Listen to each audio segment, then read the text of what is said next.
नमस्कार साथियों, मैं अभय आपका हार्दिक अभिनंदन करता हूं अपने YouTube चैनल पे। फ्रेंड्स, आशा करता हूं आप लोग स्वस्थ होंगे और अपनी तैयारियां बहुत अच्छे से कर रहे होंगे। फ्रेंड्स, आज 10 अप्रैल है और आप आज SBI क्लर्क का मेंस का एग्जाम 2 शिफ्ट में ओवर हो चुका है। तो आप लोग के एग्जाम का अटेम्प्ट का स्कोर क्या रहा, वो चाहे तो आप कमेंट में बता सकते हैं। चलिए दोस्तों, तो आज जो मैं वीडियो बनाने जा रहा हूँ ये सिविल स्कोर से रिलेटेड है।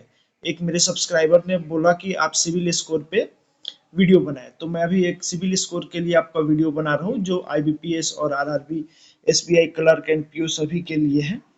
तो चलिए हम शुरू करते हैं। रिगार्डिंग हम सिविल स्कोर की बात करते हैं, तो सिविल स्कोर एक 3 डिजिट का यानी 3 डिजिट का न्यूमेरिक समरी यानी न्यूमेरिक नंबर होता है, जो कि 300 से स्टार्ट होता है और 900 पे जाके खत्म होता है। यानी 300 से लेके 900 के बीच में आपका सिविल स्कोर रहता है। 300 लोएस्ट है और 900 हाईएस्ट है। इसके विषय में अगर हम बात करते हैं तो जो सिविल स्कोर है वो क्या है, एक summary of credit payment history gather from the information provided by lender. यानी आप जिस जिस लेंडर से, यानी जैसे आपने क्रेडिट कार्ड लिया है उसका आप यूज करते हैं, उससे किसी बैंक से आपने लोन लिया है, बजाज फाइनेंस से लोन लिया है, तो इन सब से जो भी इंफॉर्मेशन मिलता है, इससे आपने पेमेंट उनका कब लोन लिया, किस तरह आपने उनका पेमेंट रीपेमेंट किया, तो कभी ओवर ड्यू तो नहीं हो गया, कभी आपने उनका पैसा समय पे जमा किया नहीं किया, इन सब के इंफॉर्मेशन को मिला के सिविल स्कोर आपका बनाया जाता है। सिविल स्कोर में आपका पर्सनल इंफॉर्मेशन होता है, साथ में आपका 36 मंथ यानी पिछले 3 साल में जितने भी आपने लोन लिए होंगे उस लोन से रिलेटेड जो भी आपका लेंडर होगा वो जो भी इंक्वायरी करेंगे उसका भी डिटेल रहेगा, और अभी तक के आपने जितने लोन लिए, आपके कितने अभी लोन चल रहे हैं उनका भी डिटेल देगा, और इससे पहले जितने भी आपने लोन लिए क्लोज लोन उनका भी सारा डिटेल इसमें बताया जाता है। इसमें details of your active and inactive lone and credit cards accounts, यही सारे डिटेल्स होते हैं। तो अब मैं आपको एक सिविल स्कोर दिखाने जा रहा हूं जो कि खुद मेरा ही है, सिविल स्कोर है। आप देख सकते हैं सिविल स्कोर का मिनिमम स्कोर 300 होता है और मैक्सिमम 900 होता है। तो आज के डेट में जो मेरा सिविल स्कोर है 770 है।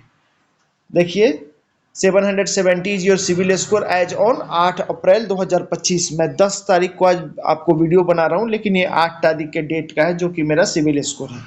तो सिविल स्कोर की बात करते हैं, मिनिमम कितना होना चाहिए, 300, मैक्सिमम 900। ये मिनिमम एंड मैक्सिमम की बात है, लेकिन एज ए क्लर्क और एज ए PO आपको जब सर्विस में बैंक में ज्वाइन करना है तो उस समय आपका सिविल स्कोर कितना होना चाहिए, जो कि 650 के आसपास यानी 650 से ऊपर होना चाहिए, उससे नीचे नहीं होना चाहिए। अगर किसी का सिविल स्कोर नो हिट दिखा रहा है या -1 या 0 दिखा रहा है, यानी उन्होंने अभी तक कोई लोन नहीं लिया है, इसीलिए उनका सिविल स्कोर नो हिट या -1 या 0 दिखा रहा है। तो जिसका नो हिट 0 या -1 दिखा रहा है तो उनको घबराने की जरूरत नहीं है, वो परेशान ना हो, ये ना सोचे कि नहीं भाई मेरा तो सिविल स्कोर 300 और 900 के बीच में नहीं नहीं, आपने अभी तक कोई लोन लिया ही नहीं है, इसीलिए आपका कोई भी रिकॉर्ड लेंडर्स के पास अवेलेबल नहीं है और उन्होंने सिविल स्कोर को प्रोवाइड नहीं किया है। तो अगर नो हिट 0 या -1 दिखा है तो आपको परेशान होने की जरूरत नहीं है। अब बात करते हैं बैंक के लिए। जैसे मैंने ये गूगल से डाउनलोड किया है, तो इसमें भी यही बताया गया है कि SBI clerk positions a good credit score ideally 650 और एबव, यानी 650 और उससे अगर आपका ज्यादा है तो आपका सिविल स्कोर अच्छा माना जाता है। जितना ज्यादा हो सके 900 की तरफ आप जितना आगे बढ़े वो आपका, जैसे मैंने अभी अपना दिखाया तो मेरा 770 है आज के डेट में, तो एक अच्छा सिविल स्कोर माना जाता है।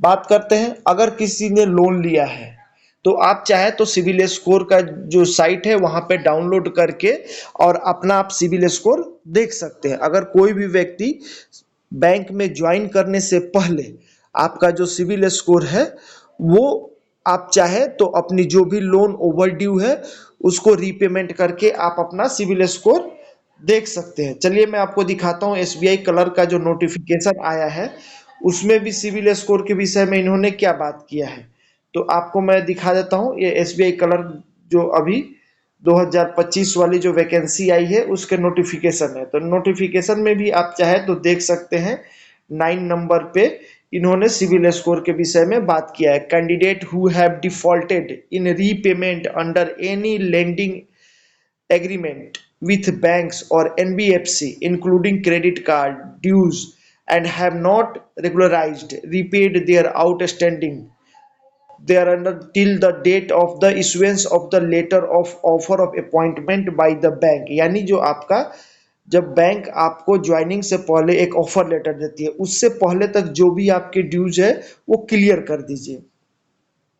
shall not be eligible for appointment to the post. However, candidates who have regularized, repaid such outstanding on or before date of issuance of the offer of appointment but whose civil status has not been updated till then shall on or before the date of joining have to either get the civil status updated or produce the NOC from the lender to the effect that there is no outstanding with the respected to the accounts adversely reflected in the civil, following which the letter of offer shall be withdrawn can oblique cancelled।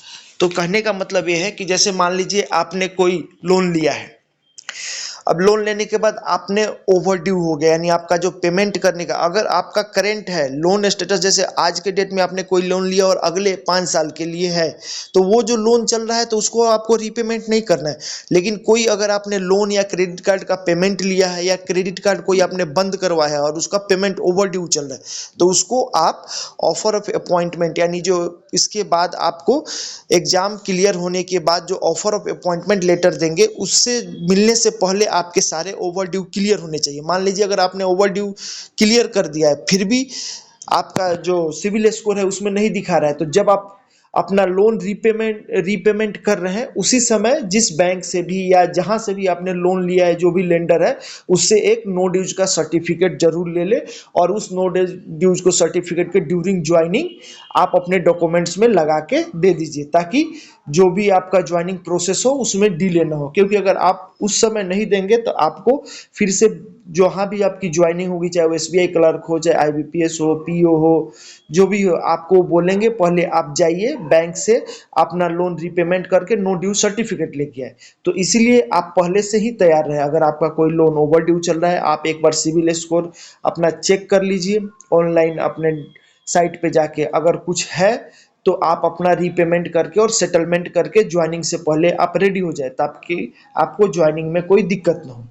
Civil score से related या कोई और भी joining से related आपको, या language proficiency test से related कोई भी अगर आप बात जानना चाहते हैं तो आप कमेंट कॉलम में बता सकते हैं, या जो मेरा वेबसाइट नहीं, जो मेरी अपनी साइट है उस पे आप जाके मेरे व्हाट्सएप नंबर पे भी आप कॉल करके या मैसेज करके पता कर सकते हैं। धन्यवाद दोस्तों। अगर आप लोग को वीडियो अच्छा लगे तो अपने दोस्तों के साथ शेयर करें, मेरे इस वीडियो को लाइक करें और अपने दोस्तों के साथ सारे वीडियो को शेयर करें, साथ में मेरे चैनल को सब्सक्राइब भी करें। धन्यवाद दोस्तों, आप लोग का दिन शुभ हो।